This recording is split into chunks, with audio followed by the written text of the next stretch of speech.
If you're a social media manager and content creator, you probably feel like you've lived a million lives lately, given everything that's going on right now in our digital world. And things are only expected to continue happening at this rate, at this level. So here's how you're going to survive and also thrive through it all.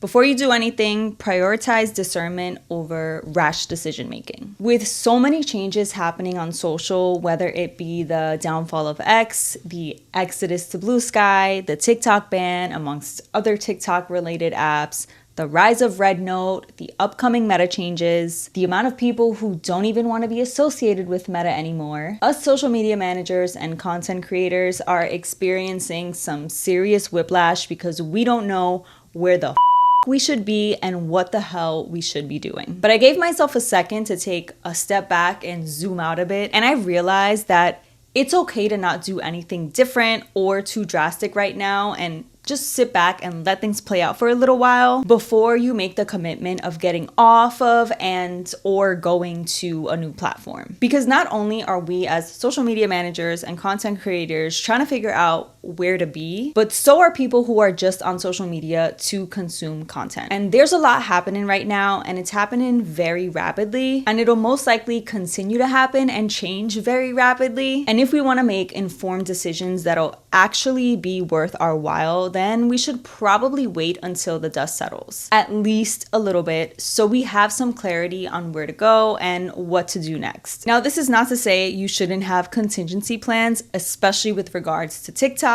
because there is a very real and possible timeline where it does get banned, and I do go over some simple ways to go about this in 2 separate videos, which I'll link to in the description. But this is to say that if you're looking at going over to some of the few shiny new social media platforms like Red Note or Blue Sky, or even just moving over to a platform that's been around but you haven't yet posted on, just take a moment to consider a few key things like how many daily active users are on any of these new platforms you're considering, and is that number actually growing month over month, or are there any other indicators of projected growth? Like, are there any of these platforms now being open to advertisers, and how does that number of daily active users compare to the platforms that you're already on? And is your audience even on any of the new platforms that you're considering? I know a lot of wanting to move over to the newest app has a lot to do with wanting to be an early adapter, but being the first person or first few people on a platform isn't nearly as important and conducive to your growth as the quality and value of your content is. New people are coming on and breaking through and growing on a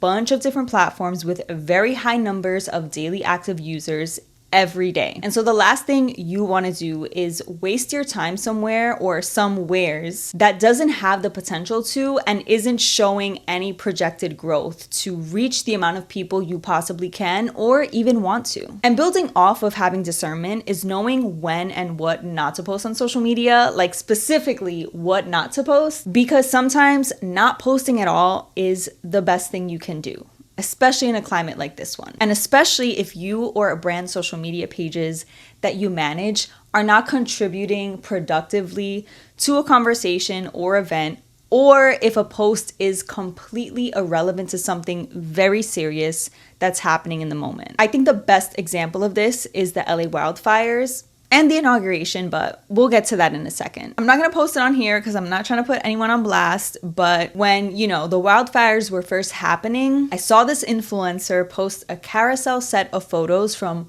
when they took a trip to LA with a caption that said something like, "Really missing the West Coast right now." I don't have to explain why that is just not the time and place to post such a post, and it's a perfect example of when and what you should not be posting. As social media managers and content creators, we have to be thermometers and know how to read the room, know what is happening in the world. Because the things that happen in our larger world make it onto our feeds. And most importantly, know how to or how not to respond to the things that are currently happening. And part of that is also knowing context. We saw what Kim Kardashian posted on her Instagram story on Inauguration Day. And I'm not defending her and trying to say she was unaware, because that woman knows what she's doing. And she definitely knew the implications of putting that up. Like, that was definitely not an appreciation of fashion as much as it was an endorsement. But Anyway, that's not the conversation we're having right now. I'm just using it as an example of the importance of the context or the potential context of the things that you're posting in a given moment. And that also includes knowing what is potentially just too contentious to even regard, no matter how relevant it might be in your niche. Like, say instead of Kim K, that was a fashion blog sharing the photo because it liked the outfit, or I don't know, a fashion brand that sells something similar to that outfit and wanted to share it. Not exactly the right thing to post. But if in an instance like that, you're just trying to make a statement, like that's your intention, then that's your prerogative. That said, you obviously got to stay up to date with what's happening both on social media and also in the world. There are always new updates happening within social media platforms, which I do talk about on the first of every month. So if that's something you're interested in, definitely subscribe. And so you can stay informed throughout the month, I'm actually going to start a free weekly newsletter over on my Substack at Crystal on Social. So same as my YouTube channel name, where I'll be sharing platform-specific updates, trends, tips, and a few other social media related things. So if that interests you as well, you can find me on Substack. Again, my handle on there is at Crystal on Social. And I'll also leave a link to it in the description. So like I said,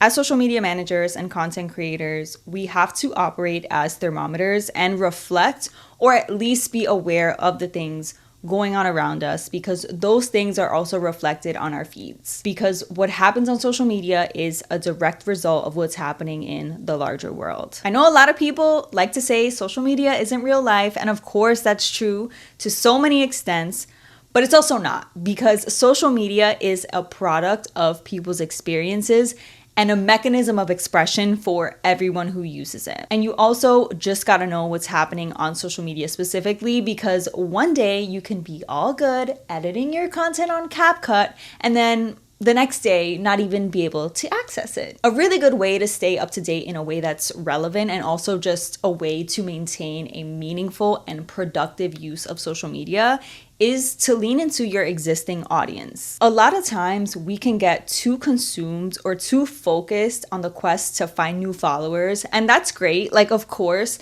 that's what everyone ultimately wants on social. But in doing so, we can end up forgetting the people who are already following us and have kept us up and running in our respective corners of the internet up until this given point. The follower you've already acquired is just as important as if not more, as the follower you're trying to acquire. So lean into that. Ask people what they're thinking about or interested in or experiencing as it relates to your niche or shared interests, so you can continue to support them and their scroll by contributing to a conversation or topic that they'd like to see. And that in return is going to support you and your growth by engaging and posting in ways that nurture those existing relationships that you have with your followers, and also attracts new ones, because by sharing what brought people to you in the first place, you're bringing in more people who are similar. So this is a technical thing, but as a social media manager and content creator, one of the best things you can do right now is enhance your skill set. That CapCut ban, although temporary,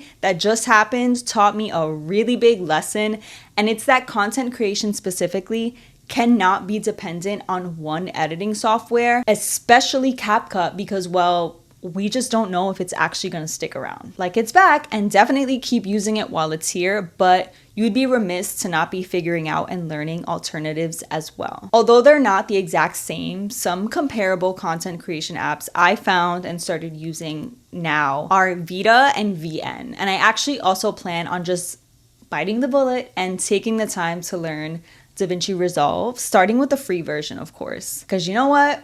Maybe it's a sign, and maybe it's time to use this as an opportunity to take my existing video editing skills to the next level, and you should do the same. I know with these more sophisticated programs, there's a learning curve, and that's really scary, and it takes time to get the hang of it. I mean, it's literally why people go to school and take classes to use them. But your content will be much better for it, and in the long run, your value as a creator will only increase. Last but not least, y'all, be easy on yourself. There's a lot happening. Times are unpredictable. There's a lot out of our control, and it's okay to not know it all. It's okay to not know what to do next, because some of the people running these apps don't even know what they're doing, or don't even know what's happening next either. We're social media managers and content creators.